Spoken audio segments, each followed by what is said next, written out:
Halo semuanya, welcome back di RF Channel on YouTube. Masih bersama dengan Ryan Filbert. Kita masuk kepada video kedua dalam pembahasan sebuah buku yang sedang saya baca kembali.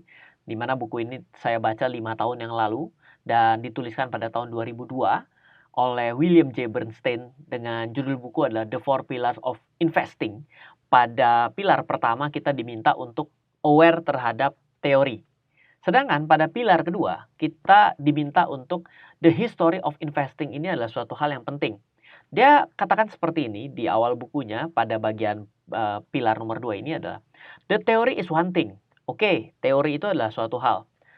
But recognizing it in practice is a completely other. Jadi ketika udah ada teori dan ternyata kita lihat pada kenyataannya, wah ini bisa jadi beda teori kemana, praktek kemana. Sama nih, kalau kita mau coba mencari kondisi ya, semua orang mungkin belajar teori ekonomi makro.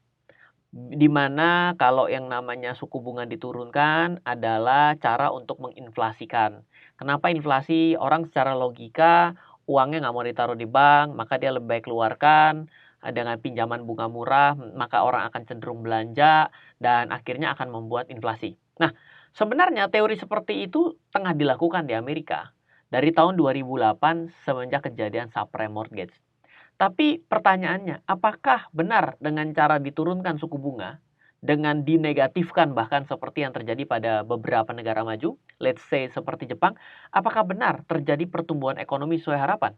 Enggak. Nah, ini adalah suatu kondisi nyata di mana teori is one thing, but recognizing it in practice is a completely other. Jadi nggak selalu sama. Tapi kita akan membahas bahwa oke, ini ada teorinya. Sekarang bagaimana dengan kejadiannya dalam sejarah? Jadi ada dua nih kendaraan yang agak berbeda. Yang pertama teori, yang kedua adalah mempelajarinya dari sejarah. Dia mengatakan seperti ini pada pilar nomor 2, sangat simple. Put simply, without sufficient knowledge of his financial history, you are less likely to earn money as an investor and more likely to lose it. Jadi, kalau Anda punya teorinya, tadi kemarin kita sudah bicara itu, lalu kita tidak mau melihat sejarah daripada finansial, maka untuk dapat itu agak sulit, tapi kehilangan lebih gampang. Nah, ini penting loh untuk kita jadikan sebagai catatan, apalagi ketika kondisi perekonomian sedang bumi gonjang-ganjing gitu. Oke, apa aja sih yang dibahas dari pernyataan dalam buku ini terkait dengan pernyataan-pernyataan bagus yang bisa kita jadikan sebagai poin untuk kita ingat. Bagian pertama dari history of investing adalah the more things change, the more they stay the same. Jadi mau seperti apapun hal yang berubah, semakin banyak hal yang berubah, semakin banyak mereka bertahan sama. Nah, di buku ini untuk penjelasan bagian the more things change, the more they stay the same itu adalah sebuah kata-kata yang diucapkan oleh novelis Alphonse Karr. Semoga benar ya saya nyebutinnya. Pada abad ke-19, ini adalah novelis asal Perancis.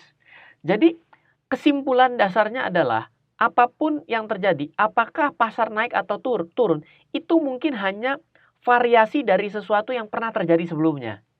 Contoh sekarang, hari ini pasar dunia dan perekonomian sama-sama bukan dalam boom tapi bust, yaitu turun. Diakibatkan karena pandemi. Pandemi ini kalau mau dicari secara sejarah, terakhir 1 abad yang lalu. Berarti bila Anda berada pada pilar yang kedua ini, Anda diminta untuk mempelajari bagaimana kondisi terjadinya pandemi pada 1 abad yang lalu, berapa lama recovery-nya, apa kondisi market pada saat itu. Jadi kita dipaksa untuk ke arah situ. Nah, ini juga inline dengan apa yang saya pelajari ketika saya belajar di Sarjana Seni Rupa, Fakultas Seni Rupa dan Desain. Yang menarik adalah, yang satu mata kuliah yang menarik adalah kita diminta untuk catch up dengan sejarah. Kenapa? Karena dengan kita mengenal sejarah, kita akhirnya bisa mengawali tren sebelum terjadinya tren. Jadi boleh dibilang sebagai trend starter ya, trendsetter lah gitu ya. Jadi contoh sederhana yang selalu saya bawakan baik pada buku, baik pada seminar ataupun kelas gitu ya. Saya bilang bahwa orang yang sukses sebagai produsen handphone itu adalah yang berhasil mengawali tren sebelum trennya jadi. Contoh, dulu mobile phone itu besar. Tiba-tiba berubah menjadi kecil. Saya ingat banget, ayah saya punya handphone pertama itu namanya handphone inti. Itu bentuknya besar sekali. Kalau Anda nonton James Bond zaman dulu itu handphonenya besar. Lalu berubah menjadi handphone terkecil di dunia, yaitu yang segini. Itu punyanya Ericsson, Sony Ericsson T66. Saya ingat banget, T66 karena saya pernah pakai. T66 itu segini kecilnya, menjadi kecil. Jadi setelah besar, dipaksa menjadi kecil. Lalu habis itu hari ini kembali menjadi besar. Betul? Lalu dari kebiasaannya, awalnya pencet, berubah menjadi stylus, kembali dengan keyboard banyak, akhirnya keyboard banyaknya berubah menjadi touchscreen lagi. Betul nggak? Nah, itu adalah kondisi seperti yang digambarkan bahwa semakin banyak hal berubah, semakin banyak hal mereka bertahan sama. Hanya yang namanya sejarah itu akan berulang dan hanya terjadi bentuknya modifikasi-modifikasi saja. Jadi kalau Anda bisa mengawali dari tren itu, maka Anda akan diuntungkan dong. Kenapa? Sebagai awal tren kan berarti masih murah dan lain sebagainya. Kira-kira seperti itu. Jadi bila Anda tidak aware akan hal ini, maka Anda akan selalu ketinggalan akan yang namanya peluang kenaikan yang besar. Karena peluang kenaikan yang besar itu adalah di awal ketika jatuh menuju picking up atau mulai uptrend gitu ya. Nah, nomor 2, dikatakan bahwa secara historical, market are not rasional. Jadi artinya adalah tidak ada suatu hal yang rasional di dalam market. Boleh dibilang irasional. Contohnya apa sih, Ryan? Contohnya, orang selalu ketika market sedang sangat naik, dia selalu melihat kenaikan selanjutnya. Jadi kita kadang-kadang begini, udah kayak gini kok naik terus ya? Dasarnya apa? Kalau udah turun, bisa turun terus. Ini sebenarnya perusahaannya nggak sejelek ini loh. Kenapa lebih turun terus? Kenapa? Karena semua orang selalu bertindak dalam keadaan yang tidak rasional ketika trennya sedang terjadi. Jadi, di bagian buku ini, dia mengatakan, Bernstein mengatakan adalah, nothing uptrend is eternal, no depression lasts forever as well. Jadi, naik pasti akan ada berhentinya, ada penurunan yang akan ada habisnya. Gitu. Things almost always turn around, so always be on the lookout. Jadi akan selalu ada perubahan. Dan ayo, mari kita lihat dari perubahan tersebut. Karena apa? Kalau kita tidak bertindak dengan tepat, ya tidak mengetahui tren, tidak bisa memiliki suatu perasaan akan tren tersebut, tidak melihat sejarah, berarti ya benar. Untuk mendapatkan keuntungan agak sulit, tapi untuk mendapatkan kerugian kemungkinan besar terjadi gitu ya. Nah, bagian yang ketiga dia mengatakan bahwa siklus boom or bust melekat dalam logika dari pasar. Jadi secara kesimpulannya adalah akan selalu ada masanya boom, akan ada selalu masanya bust. Yang menarik ketika di history ini, hampir dapat saya temukan semuanya itu sebenarnya berusaha untuk mencari identifikasi tren, yaitu yang boom dan bust. Dan memang selalu ada. Nah, juga dalam kelas teknikal yang saya adakan, saya selalu bilang bahwa yang namanya pattern dalam pergerakan harga, mau siapapun yang lihat, pasti sebenarnya cuma lihat adalah masa konsolidasi, dia flat saja, belum terjadi pembentukan harga, masa uptrend, masa stagnan, dan masa downtrend. Dimana kalau kita melihat sejarah, lalu kita juga jadikan satu bahwa kondisi market akan selalu tidak rasional. Lalu kita juga yakin bahwa yang namanya siklus boom dan bust akan selalu ada.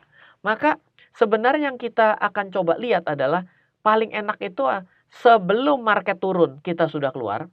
Sebelum marketnya naik kita bisa masuk. Dan memang betul ketika kita berbicara sejarah kemarin yang mengatakan bahwa market timing itu sesuatu hal yang tidak bisa diberikan suatu less evidence, suatu bukti kecil bahwa ada orang yang selalu benar. Iya, memang tidak harus benar. Tapi kalau misalnya kita berada dalam kisaran saja sudah bagus dong. Misal, contoh ya, kita berimajinasi. Ternyata pasar Indonesia itu saat ini adalah titik terendah dari bulan Maret. Berarti kan kalau Anda setiap bulan membeli, berarti Anda berada di dalam kisaran yang rendah. Bukan memang benar tepat di titik terendah. Tapi itu better enough kan, daripada ternyata Anda selalu takut ya, bisa turun lebih dalam lagi, takut ya, kira-kira tuh seperti itu maksudnya ya. Lalu, bagian yang keempat adalah use the boom or bust cycle to earn money. Dia mengatakan bahwa pastikan Anda bisa menghasilkan uang akibat boom dan bust ini. Yang salah adalah kalau Anda boom, Anda greedy, kalau bust, Anda takut. Berarti Anda tidak akan selalu bisa benar, portofolio pasti babak belur terus. Jadi, kalau sebentar saya tambahkan loh. Ini sebelum saya buat kesimpulan ya. Paradoksnya, pada saat optimisme besar, pengembalian masa depan paling rendah. Sebaliknya, kapan segala sesuatu yang terlihat paling suram, hasil di masa depan paling tinggi. Nah, ini nih yang menjadi dasar untuk kita perhatikan pada the four pillar of investing, pilar kedua dari histori. Menurut saya di antara sekian banyak dari yang tadi kita bicarakan adalah ya ini, ketika optimisme besar pastinya sedang boom, pengembalian masa depan itu adalah yang paling rendah ketika ini. Sebaliknya, kapan segala sesuatunya terlihat paling suram, beritanya buruk, hasil di masa depan adalah yang paling tinggi. Oke, ini semoga bagian buku ini bisa mencerahkan Anda, terutama ketika pasar dalam keadaan lesu. Anda bisa dengan mempelajari dengan sejarah sebenarnya kapan market recovery, sektor apa yang menjadi recovery, apa sektor yang akan menjadi defender, apa sektor yang akan terlambat, kira-kira itu seperti itu adalah bagian yang penting untuk Anda ambil perhatian kalau Anda ingin mendapatkan uang, to earn money dalam keadaan bust. Ya, tentunya pada video ini dibuat kita dalam kondisi sedang penurunan atau resesi. Oke, kita akan lanjut pada video selanjutnya membahas the four pillars of investing bagian ketiga. Apa itu bagian ketiga?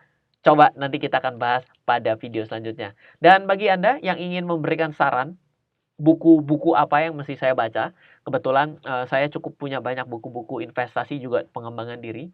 Dan mungkin Anda ingin saya ringkaskan, nah mungkin Anda juga ingin memberikan pendapat bagi saya, Anda bisa add WhatsApp saya di 0895 07080789 ataupun Anda bisa komen kalau pas saya baca dan ternyata saya punya judulnya dan ataupun ada satu judul yang bagus Anda ingin rekomendasikan, saya tunggu untuk rekomendasi tersebut. Kita lanjut pada The Four Pillars of Investing bagian ketiga. Terima kasih Anda telah menyaksikan RF Channel, sumber informasi dan inspirasi kecerdasan finansial, bisnis, dan strategi investasi oleh Ryan Filbert dan tim.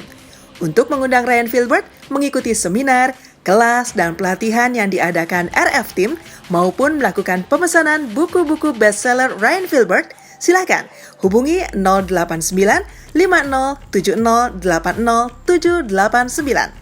089 5070 80789 atau ke info@trenamento.co.id info@trenamento.co.id.